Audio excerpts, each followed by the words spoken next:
if that works. That should be okay. So, heat signature, I've been doing testing a bit differently to how I did it with Gunpoint. With Gunpoint, I was sending out test versions to people on a fairly regular basis from the first week I started working on it. So the very first prototype, I was sending it to people, relative strangers on the internet, and they would, it was 5 people at first, and it ramped up to about 2,000 by the end of it. I had 15,500 people sign up to test it. And so all the time I was sending it out to strangers on the internet and getting their feedback. I've just done that for the first time with Heat Signature, and this is 18 months into development. So there's a sense of having walked a bit of a tightrope to this point, and I have that feedback now. We ran a 2-week alpha. It was available to anyone who had the exclusive edition of Gunpoint. One of the perks of that edition was something called the secret beta access list, and so we gave a secret beta of Heat Signature to those people. It's open out, and all the feedback is in a spreadsheet, and I set up like a Google form where I ask people individual questions. It's actually almost exactly like the one I set up for Gunpoint. I said for Google. And I haven't found a better way of doing it, basically. There are a few questions I ask, and they seem to be really useful. So that's it. It should be said, I haven't just been totally flying blind for 18 months on Heat Signature. That would be true madness. What I've been doing instead is taking to events, and it just so happens that I had a lot of opportunities to do that. And this time I had the time and the money to actually go to those events, whereas at Gunpoint I never could. And that means that I've been seeing people play it in real life, and I watch them play, and that means it's great for identifying usability problems, it's great for seeing what people don't understand, and that kind of stuff. And I've obviously updated the game, I think I patched it 11 times at Rezzed, and probably about the same at EGX. So it's not totally untested, but when you have people play it in front of you, and then I just watch them play. Sometimes I see them laugh, and that's great. Sometimes I see them get surprised, and that's cool. But for the most part, we're gamers. We just stare impassively at the screen. And then when you get up and the person who made the game says, "Hey, what did you think?" You say, "Oh, it was good." You say, "Oh, it was good." I think even if you really liked it, and even if you quite hated it, at least in a very large majority of cases, people are going to maybe either, let's just say, under-express what they really think. Either through politeness or just through, it's quite hard to really fully express what you think of a video game on the spot and just after you just played it. So the advantage of remote testing is people can tell you what they really think, and they can take their time to explain. The questions I ask are things like, I don't actually ask people to list all of their problems with the game, I just say, what is the biggest problem with the game? Because I'm asking enough people that if there's anything significantly wrong with it, it will be someone's biggest problem, right? If it's nobody's biggest problem, and I fix all of the things that are someone's biggest problem, then it's going to be good. If I can pull that off, that will be an extremely kind of smooth and well-made game. So that's what I'm looking for with these tests, is people to sort of consider their opinion and be a good games reviewer, basically, kind of do what I used to do as a games journalist, which is really sit and think and try and analyse and understand why something did or didn't work, and then give me that. I even asked them to give me a score, and I've added those up, and I think, so I should explain what I'm doing in this video. I'm going to read some of this feedback. I haven't read most of the feedback yet. I've looked at some bug reports, and just to see if there's anything major that I could fix quickly to kind of keep the beta running more smoothly. But I haven't read people's opinions because I'm terrified. Reading people's opinions is scary, and I'm not at all thick-skinned. Everyone says you've got to be really thick-skinned to make video games, and I'm not. I can't cope with criticism at all. So I'm hoping that by reading it sort of on camera, it's when I'm talking to a camera, it engages the social parts of my brain, and I'm in conversation mode right now, which is actually a completely different mindset and a completely different feeling to sitting alone in a room, even though I am technically just alone in a room. And so I feel if I read some really harsh criticism here, I'll be able to laugh at it, because we're just having a conversation here, we're just hanging out. Whereas with Gunpoint, I once stupidly read all of the responses to that question, what is the biggest thing wrong with the game? And it was quite close to finishing the game, so A, I didn't have much time to do anything about anything, and B, because actually Gunpoint would turn out to be in a very good state at that point, no one agreed on what was wrong with it. And you'd think that would be a good thing, if you make a near-finished game that's got, where you fix all the major problems, you'll get no consensus on what's wrong with it, you'll get lots of people saying different things. And that's what happened, and I got people saying everything. Just like for any given aspect of the game, somebody said that was the worst thing about the game, and it made me feel like I'd just done everything wrong and I just utterly failed. And actually like put me into depression for about 3 days. I couldn't do anything. I was just like paralysed with self-doubt and thought my career was over. So I'm not doing that again. What I'm going to do this time, I think, because I asked people to score the game, I can sort this data by... This data is here, by the way, if you see me looking down. I can... Oh my god. I just tried to sort it by something, and Google Docs is now popping up with a tutorial about insights. Oh fuck, shut up. Alright. I think I can just select all this data, and then I can say, sort sheet by column... Oh, yeah, that's right. And the idea is then I'll have the bad ones at the, at the top. Sorry, I've just done that. And the worst review the worst review score is focused to the top. And right next to the review score is the thing I'm going to read out, which is if you haven't already covered it above, tell us what you thought of the game in general. And I've just, what caught my eye was the line, I'll be utterly frank, this game is a 3.14 out of 10 so far. Oh, that's actually really nice. I'll just read this whole one because that's the point of this video, really. Oh shit, it's really huge. On the off chance that you get around to reading this, hey John Francis. Oh, actually I'm going to skip this because it's really complimentary. Even the guy who really doesn't like my game is very complimentary to me personally. I'll be utterly frank, this game is a 3.14 out of 10 so far, but that's because it's not finished. It has the potential to be the place I go to get a small, helpful break from real life. Oh, this is the kindest 3 out of 10 review I've ever read. If I was playing the early demos of Gunpoint, I'd think it was poor too, and look how that went.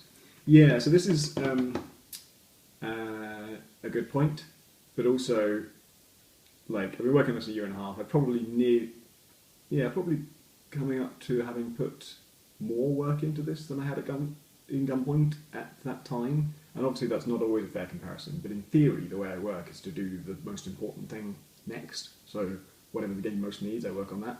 And in theory that should, within a certain margin of error, mean that after X months of work, your game is better than your previous game after X months of work. But it's true that this is a much grander game. There's a lot more to get done, and there's a lot more glaring faults in it than there were in Gunpoint at this point. So this has not been nearly as as disturbing as I thought. This will sound odd, but if you haven't seen it, I think you should check out Solaris, the modern one with George Clooney's bare ass, for visual sound inspiration. I hope it's only the visual inspiration we'll be getting from George Clooney's bare ass and not sound. I'm not going to read all the rest of that because, as I say, it's very, very long and it's just lovely. So let's scroll down, and that was 3 out of 10. That's the worst score we got. We didn't get any others that were that low, and it's really hard to read text in a spreadsheet. There is in fact no way for me to see the scores now. That's completely fucked it. There must be a way to make it so that the cells don't expand. Can you do that? Or maybe I can just shrink it. Sorry, there's going to be a certain amount of teething problems with this because I haven't done it before. God, I really don't think there's any way to get the data back now. I think I've just lost the data forever. Can I zoom out? No, that just scrolls. Chrome and Google Docs, despite being made by the same company, do not actually play that nice with each other. Okay, here we go. I can get at the scores again. Yeah, so we got 1 3, 2 4s. This is out of 250 people responded. And I don't want to read all the negative ones together, so I'm going to scroll way down and let's look at a 10. We got some 10s. We got, okay, from 201 to 187, that's 14, I think. We've got 14 10 out of 10s out of 250. Oh no. Huh. Okay, 200 people scored it. So we've got 250 responses, but not everyone gave it a review score. So out of 200 review scores, 14 of them gave it 10 out of 10, which is actually fucking amazing. I think they might be a bit off there. I'm not sure that's fair. Okay, so here's a 10 out of 10. I'm enjoying my time with the alpha. After watching from afar at EGX last September, it's good to get some extended sessions in. The procedural galaxies are a real highlight so far, and the combat system wonderfully silly. I also like that all the people are named in the log. It just seems like it's just sourcing them from a huge list, which must be fun to write. Yep, it is. It's going to be a bigger list eventually. So it's talking about in the game, the black box log is keeping track of everything that happens, and you can bring that up at any time and see, okay, guard Jenkins shot at me. Bullet was shot by, fuel barrel was shot by guard Jenkins. Player was killed in a fuel barrel explosion. And so you can kind of piece together what happened if you didn't understand it, or if you did understand it and you just want to take a screenshot of that and show people what happened. Should I do another positive one? The only thing about alternating between negative and positive means I have to scroll a lot, which may sound lazy.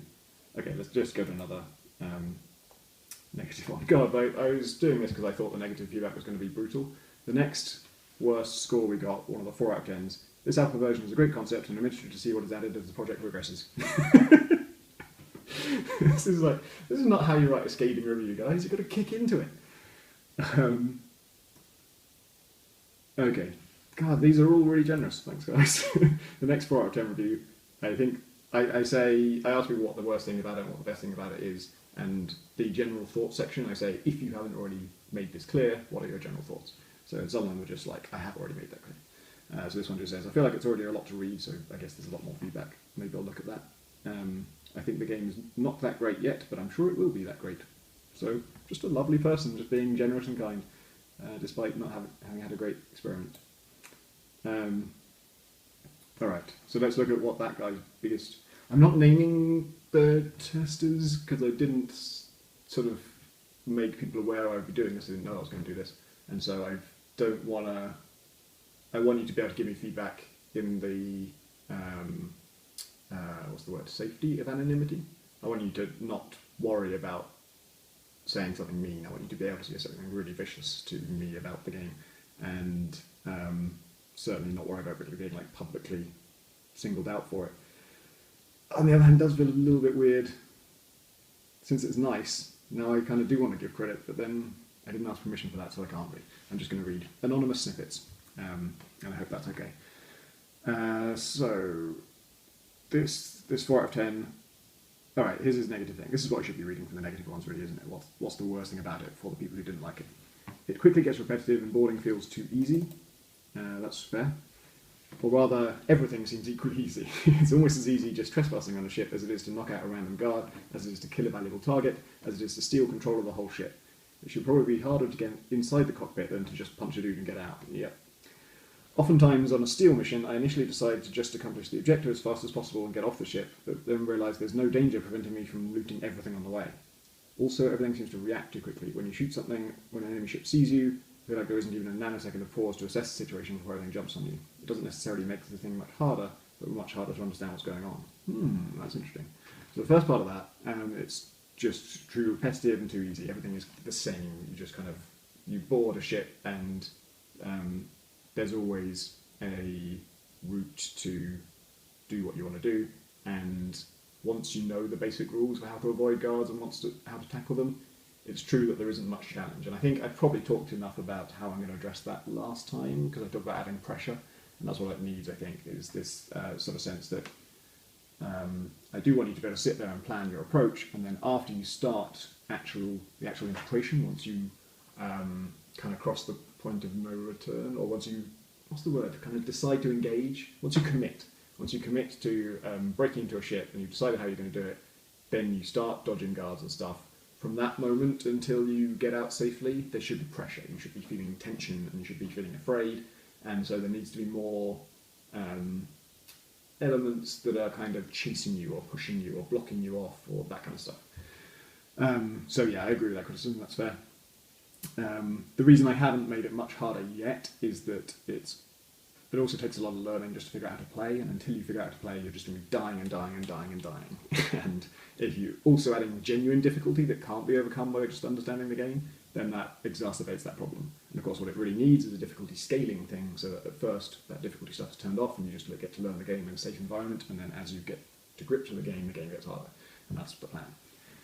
The other thing was interesting, that everything seems to react too quickly. My first reaction when reading that was, well, that's what I want.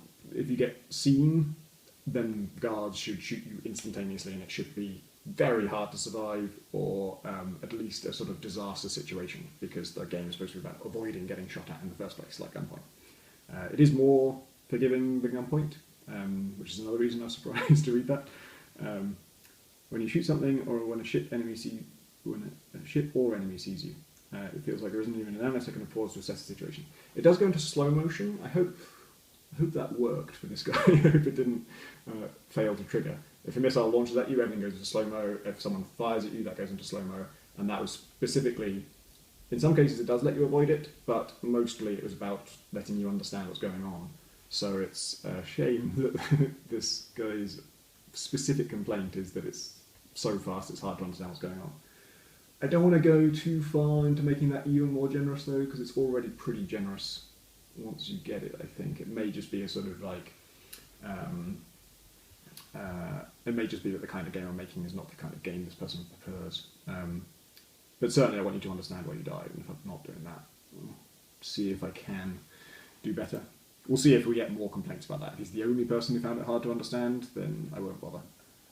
My policy with Gunpoint was like, I'll do something about a criticism if more than one person says it, or if one person says it and I agree. And so that one, I don't quite see it yet, but if a bunch of people tell me it, then I will look into it more seriously. Okay, back to positives. Oh, maybe... What if we read the negative parts of the positive reviews? Where are we going? Okay. No, let's read a positive thing. Holy shit. Oh god, this spreadsheet is such a mess now.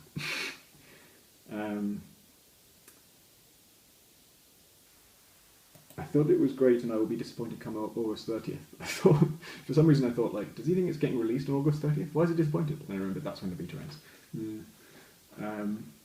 I love Deed Signature. I'll definitely buy it as soon as I can, even in early access. It's not going to be in early access. I cannot wait for release. I loved how quickly I caught onto the controls. Wow, that's a lovely thing to hear. You never hear that. Getting people to understand controls is a tough thing. Somebody says SDF, which is what happens when you mash your keyboard. That person gave the game 10 out of 10. Even though I told them every question is optional, I think this person must have... I don't know, this person just mashed the keyboard for every single question. Including... No, they entered their email address. And then for every... And they said they'd played it before. And then for every other question, they just mashed their keyboard. Why do you think they did that?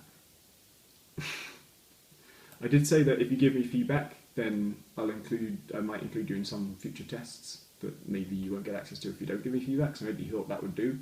That will not do. I'm deleting that response. That is not good enough, I'm afraid. You have to actually give me feedback. It shouldn't be that hard. Like, you don't have to fill in every question, like I say. You can just fill in the overall impression. Just say, yeah, I quite liked it. Alright, let's go back to negatives. Too much self-congratulation, or it's not self-congratulations, they're congratulating me. Too much revelling in people's congratulations. Oh yeah, the review scores, I added them all up and I did the average, and our average is 7.7 out of 10, which is actually great for this point, I think. I mean, again, I've been working it longer than Gunpoint, and Gunpoint was doing much better by that point, but again, it's a bigger thing, and it's less complete, and there are more glaring errors, and I just thought, I don't know, I always think I'm on the cusp of adding the thing that's going to make it like twice as good, and then I add that thing, and it does make it much better, but then I decide something else is what it really needs, and then I think of the current game as terribly broken and beyond, well, not beyond repair, but, you know, totally uninteresting because it hasn't got this next thing I'm going to add. And maybe to some extent you have to think like that in order to get like motivated enough to keep being excited about the next thing you're working on. You've got to always think, oh, this is it, this is going to absolutely nail it. And let yourself be deluded. Okay. It's in a nice state. This is another 4 out of 10, I think. It's in a nice state at the moment, though it feels more like a simulation, less of a game. That's interesting. Yeah, I guess it is... I don't think of it as simulation because it's very unrealistic in a lot of ways.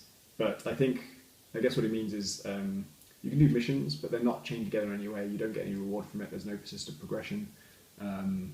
You can find better guns as you go around, but there's no way to buy anything. I talked before about how I want to add shops and how that's going to hopefully make that feel more like a game. It's always really interesting when someone says it's not really a game yet. I've read that somewhere else from a forum post, and I don't think that's as informative as... Well, I don't think that's as specific as an individual person saying it thinks it is, because I think we all have different notions of what is required to be a game. You know, some people would say challenge, and so maybe the guy who thinks it's too easy thinks it's not a game yet.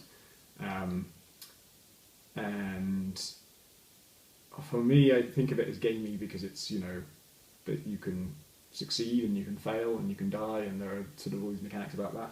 But my guess in this case is that this person would like to sort of be given maybe a specific goal and say you've got to do 10 missions, and then, you know, doing those 10 missions would progress towards that. I'm not saying that's what they think it needs to be good, but I'm saying maybe if that was in there, they would think of it as more gamey, as more of a game.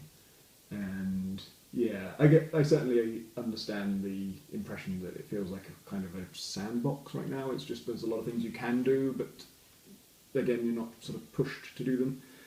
That is something that I will improve, I think, but maybe never fully address, because it's never going to be a game where you complete it. It's never going to be a game where it says, here's your ultimate long-term objective, and after a 10-hour campaign you have done it, and then you've finished the game.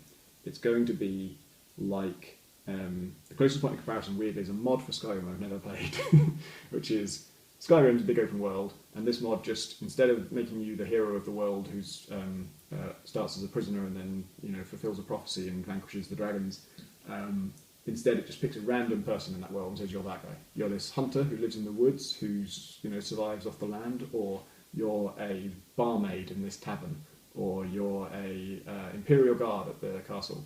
And obviously, I don't think the game or the mod fully supports like living out that career forever. But that's what I want in Heat Signature. I want it to be a world, and every time you choose a character, it's like, okay, you're an assassin who works for the Foundry, and they will give you this series of missions, and your personal goal is to make a certain amount of money to maybe buy passage out of this bit of the galaxy, or maybe have some other personal reason for wanting that money, or it's to fight against this other faction because you personally hate them because they did something terrible, and you want to retake this station that used to be your home, something like that. So each life will have a goal, but there'll be no overall goal. And in fact, you'll be playing as different characters from different factions who hate each other, and so you will sometimes your objective on this life is contrary to the objective on the last life. And that's, to me, that I find that really exciting, and even though I've never played that Skyrim mod, I love the idea of it. And I almost feel like that's a more natural joining of games and stories, for the game to be the universe and then stories to be individual things within it. Not that these will be very story driven, but goals, I guess, can be per life. And that life is a thing that, when it's over, whether you succeeded or failed, whether you died or retired, either way that life happened, and when you play into this new character, you're in the same universe, all the effects of that life are still there. That sounds very lofty. It's not really going to have any... The only way that's going to be manifested is in which stations have flipped to which side and what the territory map looks like. So, but yeah, I just really like that idea. So if that's not enough of a game, then it won't ever be enough of a game for you.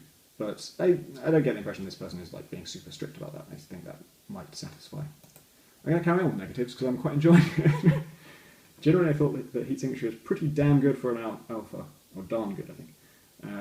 But has a lack of depth in content and gameplay that I would expect from a commercial release. That's not unexpected, it's an alpha.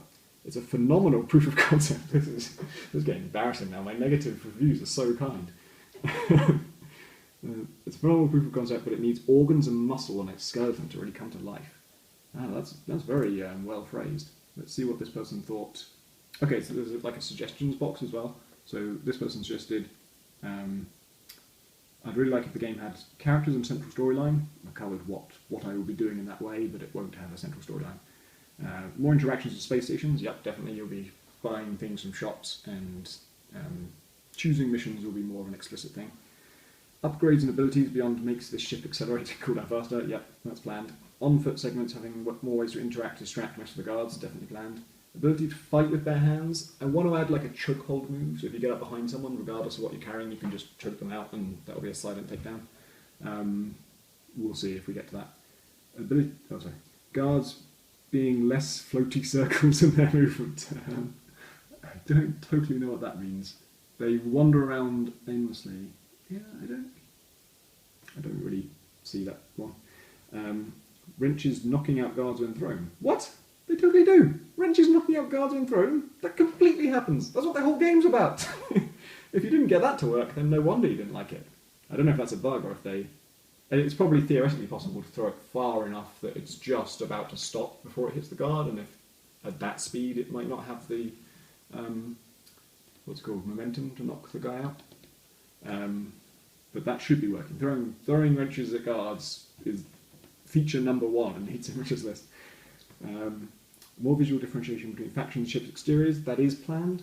A selection of different pods with different abilities and statistics. Yeah, we've thought about that. Space police. Funny enough, that's also planned, but not as a universal force who be stopping you from doing anything illegal. They will.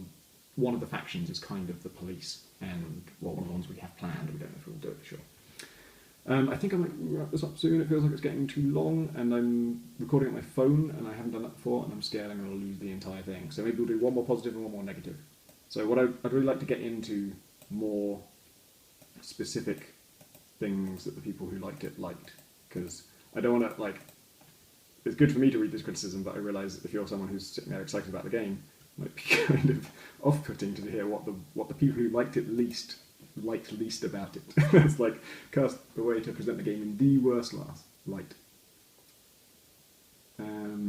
Let's see if we can just find a long-ish summary.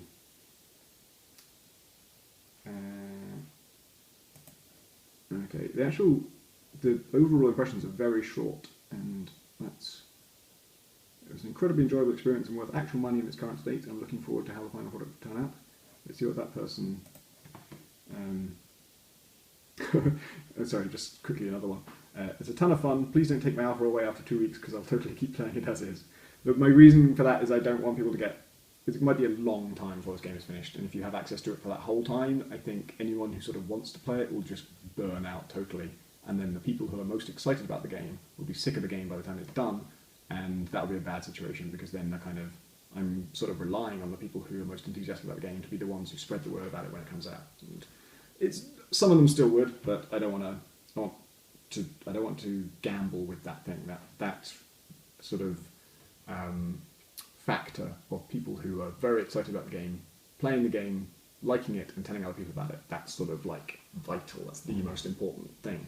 And so giving those people unlimited access to it, however many months or maybe years before it comes out, it risks destroying that or damaging it, and I can't take that risk. I cannot think of anything that was overtly bad. It was relentlessly fun, and I enjoyed my time with it. Wow, thanks, man. Okay, what anything did you like? The wrench was incredibly satisfying to use. Also, I really enjoyed just piloting around and being a space pirate. Cool. Aesthetically, it's really nice. The vapor trails are beautiful, and the galaxy looks great. The NPC ship's design was the only letdown. It would be nice to see some shapes other than squares using their design. Yep. Well, there'll always be negative squares, but we're going to arrange those squares in more pleasing ways for sure. Right now, it's almost pure random. Generally like the gameplay. That feels a bit shallow at the moment. This is one of the 9 out of 10s, I think. Alpha is alpha. Stealing ships is just pure fun. The ability to both throw your weapon and slow down time makes for excellent combat scenarios where sometimes you feel like great, and sometimes stupid but hilarious things like this happen. Oh, and there's a screenshot.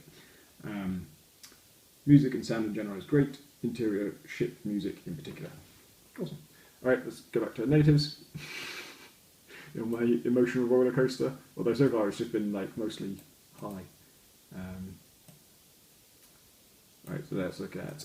I mean, these are we're getting into the 5 out of 10s now. There weren't any. There were only 3 or 4 ones below that. I enjoyed playing the game overall, but one of the biggest things that stopped it from holding my attention was that I never felt like I was progressing towards something. Okay, we covered that. I never saw any benefit. I think, from supporting one particular faction, and once I found my first gun, the enemy ceased to be a threat. Yeah. Firing a gun generally alerts a lot of people, and they all come running, and that's supposed to be a difficult situation. Maybe it's not yet. It depends on the population of the ship. If there's not many people, then firing a gun just solves the problem. If there's lots of people, then most of them are sitting down and won't notice you unless you fire a gun, in which case they all come running, and that's supposed to be a big deal. Let's quickly go to some biggest problems. The heat signature concept should be vastly improved upon. Right now it doesn't influence the gameplay at all. Yeah, but that's a lot of work, and I don't think, even if it was much better, I don't think it would ever be the basis for the game. It's never going to be the most interesting thing in the game, so I want to focus on stuff that is. Stations and missions should be more diverse, absolutely agree. At this point, you're invincible and indetectable. Probably you already have some sort of upgrade system in mind. At this point, you're invincible and indetectable. That's not true. Oh, they might be thinking, so if you get shot, you get ejected from a ship and you can pick yourself back up. That is, each time you do that, you lose some blood permanently and you never get that back. And the less blood you have, the less time you have to pick yourself up. So you can usually only do it like 3 or 4 times. I'm probably going to make that steeper and steeper. I think it might be something like, you can do it twice, and the third time it's going to be a miracle if you catch yourself before you bleed out. So I guess, yeah, that's a valid criticism, but it's not. You're not invincible. And you're not undetectable either, but again, when people are sitting down, they're wearing like VR headsets, they can't see you at all, and it's only if you make noise that they get up. So, yeah, you're indetectable to some people in that way, but that's not going to change, I don't think. I might make more roaming guards if it's too easy in that way, but I felt like this universe had a lot of potential for emergent behaviour and interactions, but I didn't really feel like I saw any of it. Nor did I feel motivated to play with the systems very much. I wanted more experiences like entering into a Covenant flood fight in Halo. Okay, so we are going to have factions attack each other. I don't know how big a part of the game it'll end up being. I do want, like, if you get detected by a ship and then you start fleeing it, I would love you to be able to kind of intentionally steer yourself into enemy territory and then hope that they get attacked. Yeah, I don't know, that's if you're sitting there thinking that would be the best thing in the game, then you probably didn't like what's already there, and that might just be a sort of difference in our tastes. Because for me, the thing I like about the game is boarding ships and doing cool stuff inside the ships and that kind of stuff. Alright, I think I can leave it there. That was informative. I am going to read some more of this if it becomes too depressing to read on my own, which it doesn't look like it's going to be. Videoing it does really work. I was not in any way fazed by any of that. It was fun to discuss it.